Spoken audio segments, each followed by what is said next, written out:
I ran the factory floor for 22 years without a single major accident. You know what my reward was? A cardboard box for my things. My name is Kenny Harmon, 59 years old, lead foreman at Western Plains Manufacturing in Tulsa, Oklahoma. We made industrial valves and pressure equipment for oil refineries, precision work where mistakes could cost lives down the line. That Monday morning, Patricia from Human Resources called me into the conference room. Leonard Wright, the new operations director who'd been with us all of 4 months, sat there with a spreadsheet. Clean hands, pressed shirt. Guy had never set foot on my floor except for the mandated safety tour. "Kenny, we're implementing some operational changes," Patricia said, sliding a folder across the table. "The company is streamlining supervisory positions." Leonard nodded along. "Market pressures, competitive restructuring." I opened the folder. Severance package. 2 weeks to train my replacement. Half my pension would vest immediately, the other half would come in monthly payments. The company logo at the top of the page looked different. They'd changed it last year without telling any of us on the floor. "Your replacement starts tomorrow," Patricia added, like she was telling me the cafeteria was serving chicken. Jason Weber. He's got a business degree from Oklahoma State. Very promising. I closed the folder and looked at the wood grain in the table. 22 years. No major accidents.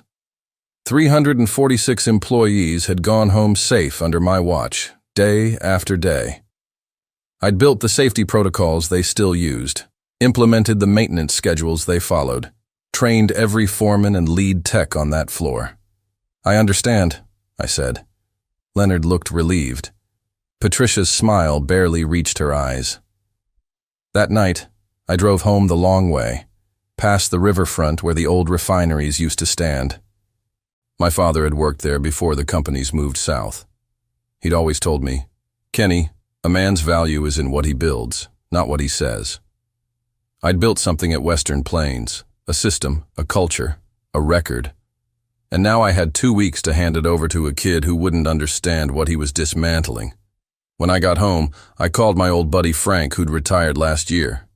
"They're letting me go," I told him. "Bastards," he said. "You gonna raise hell?" "No," I said. "But they'll realize soon enough. Some knowledge doesn't transfer in 2 weeks." I hung up and looked at my work boots by the door. 22 years of factory floor grime that never quite washed out. They had no idea what they were losing. I started at Western Plains when my son Ethan was just a year old. Jennifer and I had been married 4 years, and that job meant stability, health insurance, a future. 3 shifts a week at first, then supervisor after 3 years, assistant foreman after 7, and finally lead foreman after old Jack Thompson retired. The floor was my second home. I knew every machine by its sound, could tell when the number 3 press was struggling before any warning light came on. I could spot a safety risk from across the room, smell when the hydraulic fluid needed changing, feel when the ambient temperature was off by 2 degrees. Jennifer used to say I cared more about that factory than our own house. Maybe she was right. After she left 10 years ago, taking Ethan with her to Colorado, I poured everything into the job. Holidays, weekends, storm days when half the crew couldn't make it in. The company changed hands twice during my time. First was Midwest Industrial Group in 2011. They kept most things the same. Then Axiom Partners bought us in 2020, private equity guys with algorithms and efficiency metrics. They started trimming excess capacity immediately. I noticed the changes slowly. Maintenance budget cuts, cheaper parts suppliers, longer intervals between machine servicing. They replaced 3 of my best mechanics with contract workers, reduced inventory of replacement parts, started pushing production quotas higher every quarter. 6 months ago, Leonard Wright arrived with his MBA and his spreadsheets. He called a floor meeting his first week. "We're implementing new performance tracking across all departments," he announced. "Data-driven decision-making is the future of manufacturing." After the meeting, my lead machinist Diego pulled me aside. "Kenny, this guy's going to be trouble. He asked me if we could modify the safety lockout procedure to save time." I brushed it off then. Told Diego we'd manage like we always had. But the warning signs kept appearing. Leonard stopped attending the monthly safety reviews. Emails about equipment maintenance went unanswered. My requests for training budget were denied 3 times. Then they hired 3 junior supervisors fresh out of college who started questioning procedures we'd refined over decades. Kenny, is it really necessary to run a full diagnostic after every shift change? One asked. Another, these daily inspections seem excessive. The manual only recommends weekly checks. I started keeping my own records, dating and photographing maintenance requests, documenting every conversation about safety concerns. Something told me I might need proof someday of what we'd been doing right all these years. I just didn't expect to be shown the door so soon. The kid they brought in to replace me, Jason Weber, showed up in dress shoes and a tie his first day. 28 years old with gelled hair and a tablet he kept checking every 5 minutes. "I'm really excited to learn from you before taking over," he said, offering a firm handshake like they teach in business school. "I've already reviewed all the production metrics and identified several efficiency opportunities." I nodded and handed him a pair of steel-toed boots and safety glasses. Floor tour first, metrics later. For 2 weeks I walked Jason through everything. Showed him the maintenance schedules, the safety protocols, the personnel files. Introduced him to every shift supervisor and lead operator. But I noticed something as days passed. He was taking notes about processes but missing the people. He didn't ask Diego about his son who'd just joined the Marines.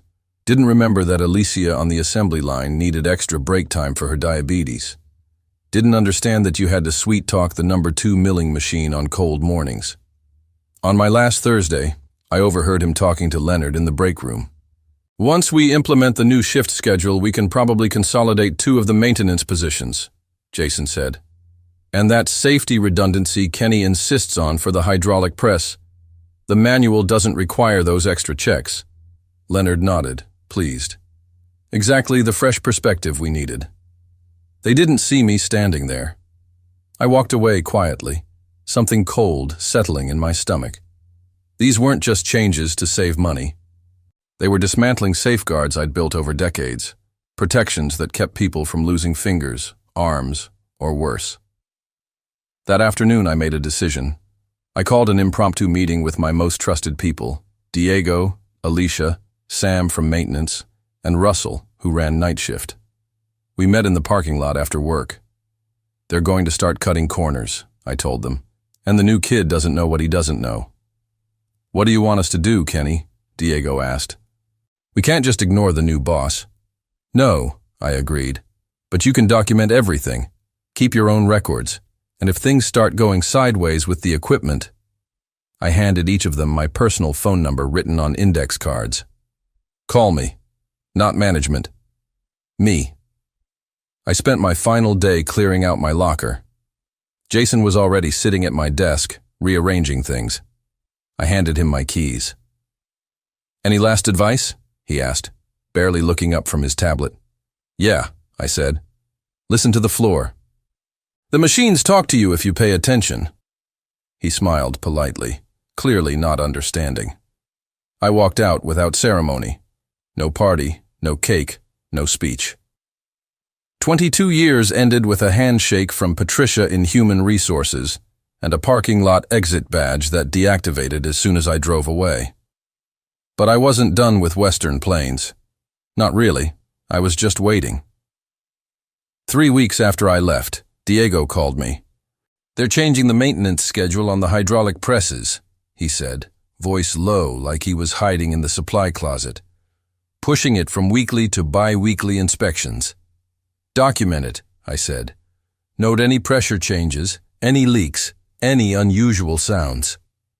2 days later, Sam from maintenance called. They denied my parts order for the backup generator, said we can wait until the quarterly inventory. I kept a log of every call, every change, every corner cut. At 4 weeks, I decided to reach out formally. I wrote an email to Leonard and Patricia, professional and to the point. "I've heard some concerning reports about changes to safety and maintenance protocols. Having overseen these systems for over 2 decades, I'd be happy to consult regarding the potential risks these modifications might introduce. Patricia replied within the hour. Thank you for your concern, Kenny. The transition has been smooth, and Jason has implemented several efficiency improvements already. We'll certainly reach out if we need your insight. Corporate speak for stay away. At 6 weeks, the first accident happened. Minor, a belt slipped on the number 3 press, causing a 2-hour shutdown. No one hurt. Then a small hydraulic leak in week 7. Then 3 separate electrical issues in week 8. Russell called me after each incident. The new guy's blaming the equipment, Kenny. Says it's all outdated and poorly maintained. My blood boiled. That equipment had run flawlessly under proper care. By week 10, I couldn't stand it anymore. I drove to the plant during lunch break and waited in the parking lot. When Diego came out, I waved him over to my truck. How bad is it really? I asked. Diego looked around before answering. Bad. Production's down 15%. They fired Sam last week, said he was resistant to change. And Jason's got his college buddy running maintenance now. Guy couldn't tell a torque wrench from a screwdriver. Anyone been hurt? That was my biggest fear. Not yet, but Russell almost lost a hand when a safety switch failed on the cutting line. Jason wrote it up as operator error. I made a decision then. I knew people at the State Industrial Safety Board. One call could trigger an inspection. The next morning, I made that call. Explained my concerns, my history with the plant, the specific changes that worried me. The inspector, a woman named Helen Barnes, took detailed notes. We'll conduct an unannounced inspection within the next 2 weeks, she assured me. I felt satisfied. The system would correct itself. 3 days later, Diego called again, panic in his voice. They know, Kenny. Someone told management you were behind the inspection request. Leonard's going nuclear. My stomach dropped. What's happening? They've got us working overtime cleaning everything up, falsifying maintenance logs.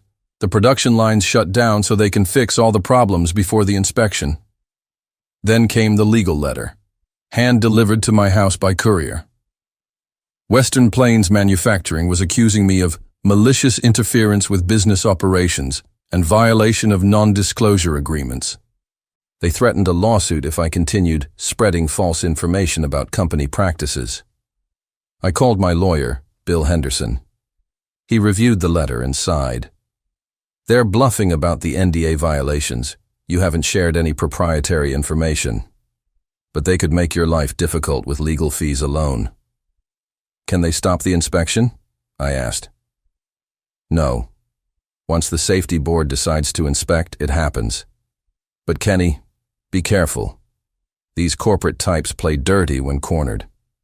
I hung up, anger mixing with anxiety.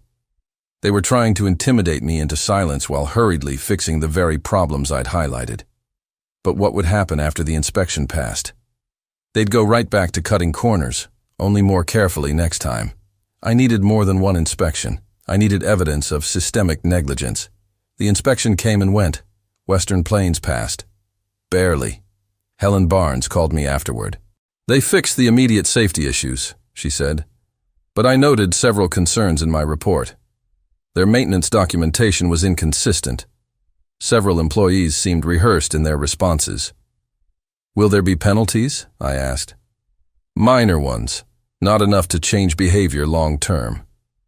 I thanked her and hung up, frustrated but not surprised. Companies like Western Plains knew how to navigate these situations, fix the visible problems, pay the small fines, return to business as usual. That weekend, my doorbell rang. It was Russell, looking nervous on my front porch. Sorry to bother you at home, Kenny. I needed to show you something away from the plant. He handed me a thumb drive. What's this? I asked. Maintenance logs. The real ones and the ones they created for the inspection. Plus emails between Leonard and corporate about the cost savings initiative. They've been planning these cuts for a year, before you were even let go. They needed someone who wouldn't push back like you did. I invited Russell in, and we spent hours going through the files. The picture that emerged was worse than I'd imagined. This wasn't just about replacing an expensive veteran with a cheaper junior manager. Western Plains was implementing a company-wide strategy of deliberate underinvestment in safety and maintenance, offsetting the increased risk of accidents against projected quarterly savings. One email from an Axiom Partners executive was particularly chilling. Insurance covers accidents. Missed earnings targets cost us investors. They were gambling with people's lives, my people, the ones I'd protected for 22 years. There's more, Russell said, pointing to another folder. Jason knows the equipment is failing. Look at these maintenance requests he's denied. The list was staggering. Critical safety components, backup systems, preventive replacements, all declined with the same note. Defer to next quarter per budget constraints. Why are you showing me this, Russell? I asked. This could cost you your job. Russell's expression hardened. Alicia's nephew got hurt yesterday. Press guard failed, the one Jason said wasn't critical to replace. Kid's 19, lost 2 fingers. They're calling it operator error, making him sign papers while he was still on pain meds. My hands clenched involuntarily. They can't do that. They are doing it, Russell said, and it's only a matter of time before something worse happens. After Russell left, I sat in my kitchen for hours, the evidence spread across my table. I was torn between fury and responsibility. These weren't just statistics on a spreadsheet. These were lives, people I'd worked alongside for decades, families I knew. I picked up my phone to call the safety board again, then stopped. Another inspection wouldn't be enough.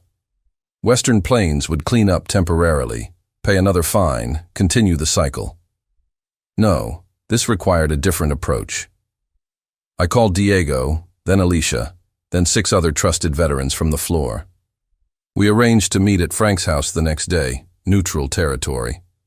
When everyone arrived, I laid out what I'd learned, showed them the evidence Russell had provided. So, what do we do? Diego asked when I finished. Go to the media? I shook my head. Not yet. First, we need leverage. What kind of leverage? Alicia asked. The kind that hits their bottom line, I said. I'm going to need records of every shortcut, every failure, every near miss since I left. Documented, dated, photographed if possible. They'll fire anyone they catch collecting that information, Frank pointed out. I know, I said. That's why we need to be smart about this, and patient.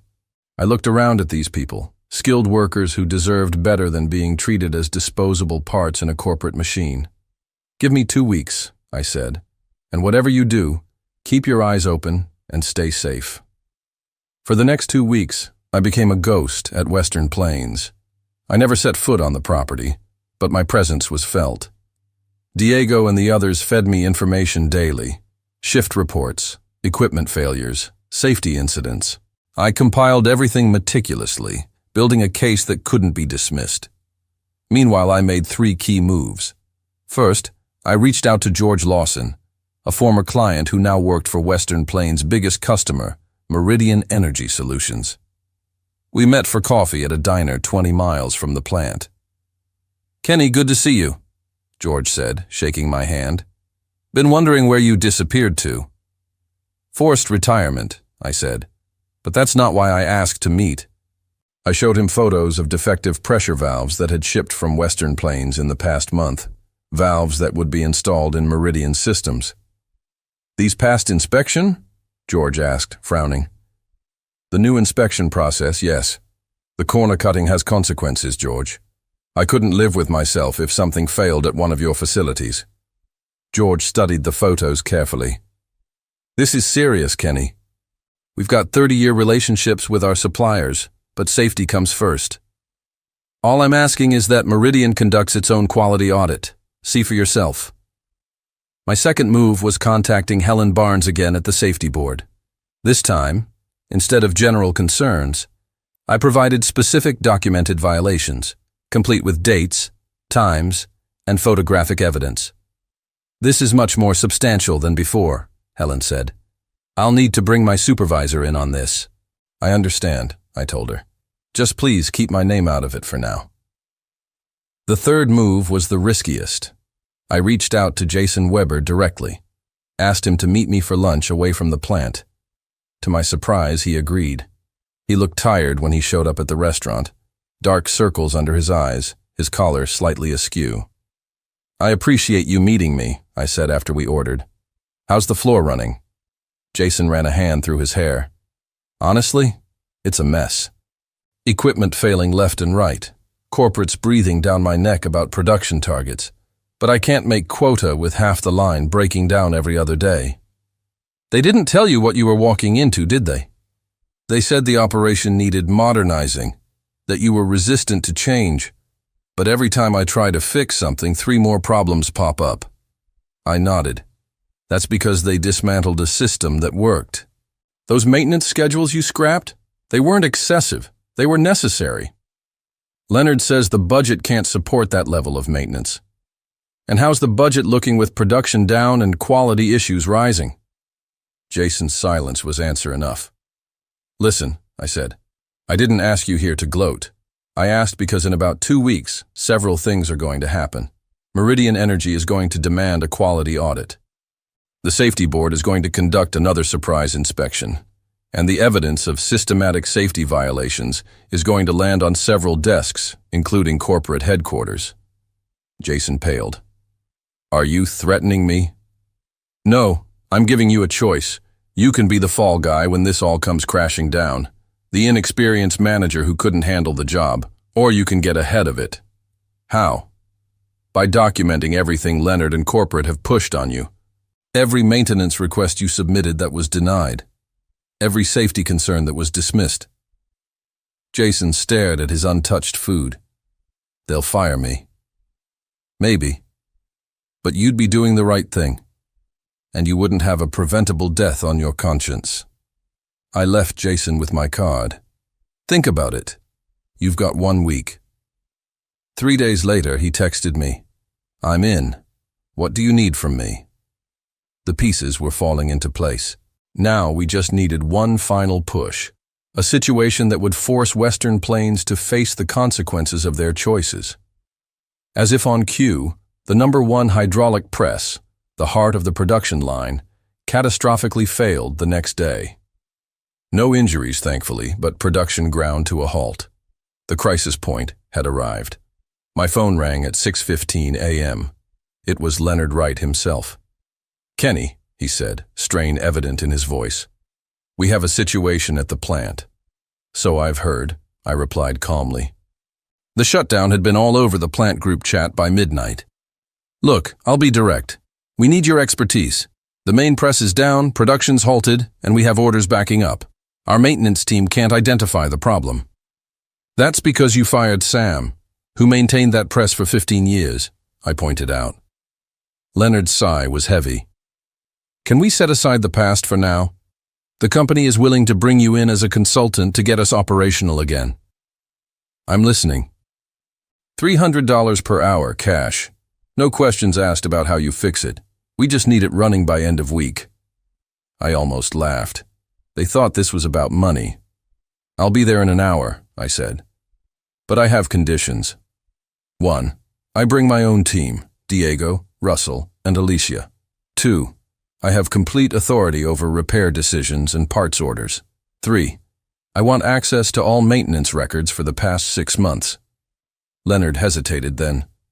Fine, whatever it takes. When I walked into the plant an hour later, the floor was in chaos. Operators standing idle, managers huddled in corners whispering urgently, the massive hydraulic press sitting silent and dark. Jason approached me immediately. Thank God you're here. It's worse than I thought. I nodded. Let's see it. As I inspected the press, everything became clear. Multiple system failures caused by months of neglected maintenance. Exactly what I'd warned about. I turned to Leonard, who was hovering nearby. I can fix this, but first I need to show you something. I pulled out my phone and opened my email. I just sent this report to Axiom Partners executive team, the State Safety Board, and Meridian Energy Solutions. It details every safety violation, every corner cut, and every risk created by the policies you've implemented. Leonard's face drained of color. You can't do that. I already have, I said. Now, do you want this press fixed or not? 3 days. That's how long it took to fix the hydraulic press, a repair that would have been a simple maintenance issue if they'd followed my original schedules. During those 3 days, Western Plains experienced a whirlwind of consequences. Meridian Energy suspended their orders pending a full quality review. The safety board arrived for another inspection, this one much more thorough than the last. And Axiom Partners sent their own operations team to assess the situation. By day 3, Leonard was gone, reassigned to corporate headquarters. Jason remained, but in a reduced role, reporting to a new operations director who'd been dispatched from the parent company. That new director, Thomas Whitfield, called me into the office after we got the press running again. "Impressive work," he said. "The corporate team has reviewed your documentation. Very thorough." I waited, saying nothing. "We're implementing a complete overhaul of maintenance and safety protocols at all our facilities," Thomas continued, "and we'd like to offer you a position, Director of Manufacturing Operations for Western Plains." I considered the offer. "At what salary?" Thomas named a figure 30% higher than I'd been making before. "And complete autonomy over maintenance schedules and safety procedures?" "Within budget constraints, yes." I shook my head. "That's the problem. Safety can't be budgeted quarter by quarter." I stood to leave, then paused. "I'll consult. 3 days a week, my hourly rate. I'll help you rebuild the systems I created, train your people properly, and get production back to where it should be. But I won't be an employee again." Thomas considered this, then nodded. "Acceptable." I didn't go back for the title or the money. I went back for Diego and Alicia and Russell and all the others who deserve to work in a safe environment. I went back to rebuild what I'd spent 22 years creating. When I walked onto the floor the next Monday, the machines were already humming more smoothly. They knew their old caretaker had returned.